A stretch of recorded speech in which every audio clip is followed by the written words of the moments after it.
what we have for you today is I just want to kind of go through. We've been starting to get some well crafted phishing attempts, and so I want to kind of go through what those look like and the red flags. We've gone over this before, but today I'm actually going to show you what were to happen if you were to click on the links and all of the red flags along the way. Okay, so I've shown you before that when an email like this comes in, the first thing that should set off red flags is this is supposed to be a email from this person, Angela Myers, here at the bottom. But if you look up at the address bar up here, we have somebody named Cindy. So that should be the first red flag. This does not match this. Okay. The second thing you should be looking at is the fact that this says it is a document. It looks like there's a document attached, .pdf, but if you hover over it, it's actually a link to another website. That is a big one. That should be setting off all the alarm bells. But let's say, for example, you didn't stop at this point. You thought, this looks legitimate. Let's find out. So the reason this this one is well, first of all, let's go back a step. Sorry. The reason this one is I call a well-crafted phishing plan, would be a phishing email, is because this person exists. This business exists. In fact, I believe we do business with them. If you were to call this number, it would lead you to that business. If you were to click on this um, link here, it would actually lead you to the business in question. And so it looks, by that measure, it looks like a good email. So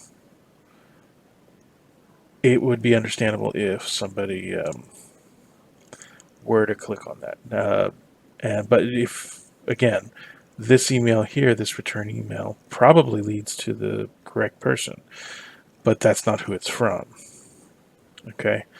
And this looks like a totally different business name. It's not like some document sharing service like DocuSign or SharePoint, because those could be legitimate shares if it says it's coming from one business, but it says it's from DocuSign.net or .com.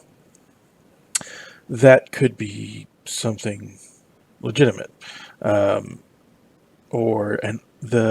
the one you'll see occasionally, rarely, but occasionally, is something called onmicrosoft.com, and that is a Office 365 like OneDrive type share. So that could happen, but this is clearly a business name, the Kraus Bassler team. Don't know who that is, but it's definitely not Madeline Toyota. Okay, so let's say you fell for it and you clicked on this link. What would that look like?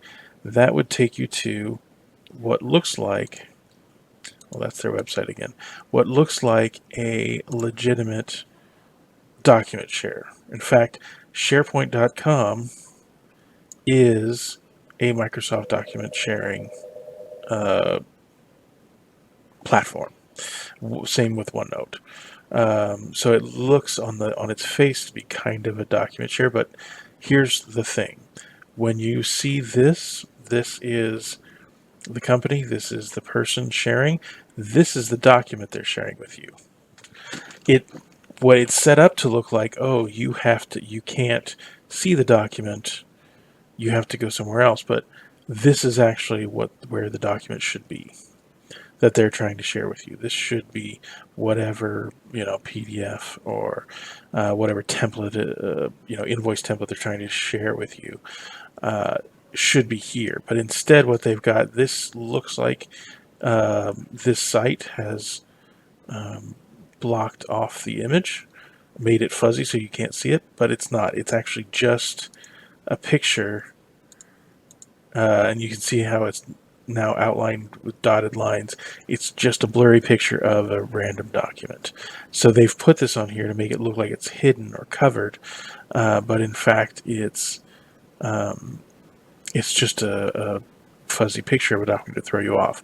Because if you were to click on here where it says download pending document, like there's something you have to do. First of all, look in the bottom corner. When I hover over it, it says surveygizmo.com. That is not a Microsoft site. That is not a sharing site. And if you were to click on this, you'd go here. Again, surveygizmo.com. This is a survey site where you can put in your logo, and ask questions, and you fill in whatever the answers are to those questions. But in this case, they've rigged this survey to look like a login site. And so if you were to put your login information here, they would try to capture that. And so in this case, I'm just going to say, my email is Nunya. Can't even get my joke right.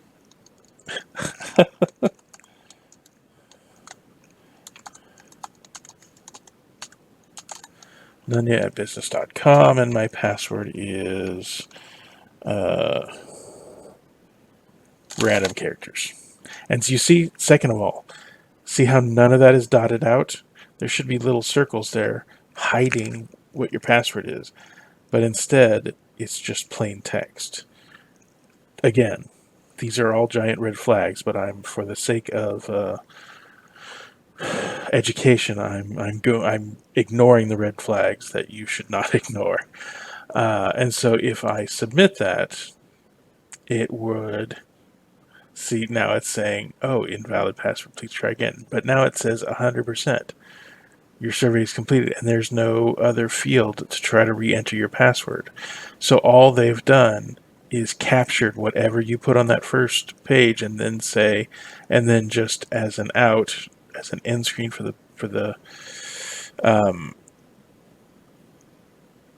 survey, they just said, "Oh, login failed."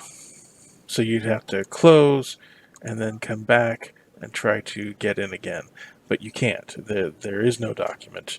It's just specifically engineered to try to capture your Microsoft or OneNote credentials. And so that is why you need to watch out for that kind of stuff. So, because what they want is essentially to get access to, your Office 365 or mail account. If they had that, then they can send email out as you, and start the cycle all over again. Or worse, they can try to buy a bunch of licensing and then try to resell it, or who knows what. So, or try to get into our system via if we had a SharePoint or something like that, they could try to get into our system through our external SharePoint server, our document share server, something like that. So, or just get into whatever shared documents we have stored.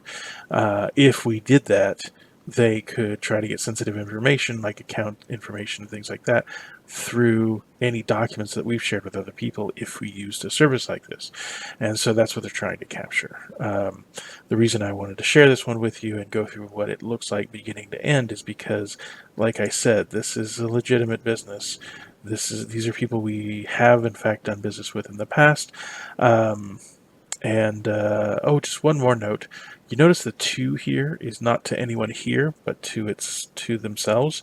That is one way that people try to hide that this is in fact a mass email that's sent out to a whole lot of people. Is that it's not addressed to anyone here that received the email.